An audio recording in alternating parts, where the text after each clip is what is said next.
Existuje galaxia tak osamelá, že jej obyvatelia by možno nikdy nezistili, že existuje celý vesmír plný galaxií. Táto galaxia sa volá MCG plus 01 02 015. Tá sa nachádza v jednej z najprázdnejších oblastí známeho vesmíru. Je obklopená takou prázdnotou, kde sa nachádza len veľmi málo hmoty, približne 1 atóm na meter kubický. Najbližšie veľké galaxie sú od nej vzdialené približne 100 miliónov svetelných rokov. Len pre porovnanie, galaxia Andromeda je od nás vzdialená len 2,5 milióna svetelných rokov. A teraz prichádza tá desivá časť. Ak by sa v tejto galaxii zrodila civilizácia až o 100 miliárd rokov, možno by nikdy nezistila, že existovali miliardy ďalších galaxií.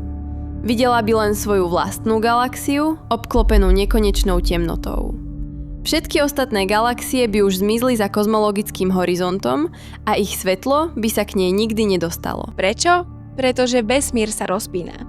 A čím je starší, tým rýchlejšie sa tieto vzdialené galaxie vzdiaľujú. Predstav si, že by si žil v tejto galaxii.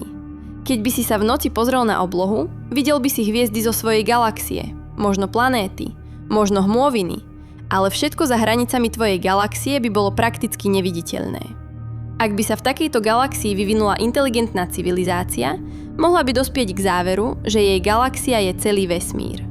Jedného dňa budú všetky ostatné galaxie tak ďaleko, že ich svetlo sa stane nepozorovateľným. Obloha bude temná, prázdna a nebude pre nich existovať žiadny dôkaz, že niekedy existovali ďalšie galaxie.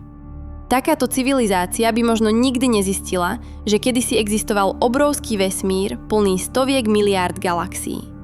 Nepoznali by ani veľký tresk.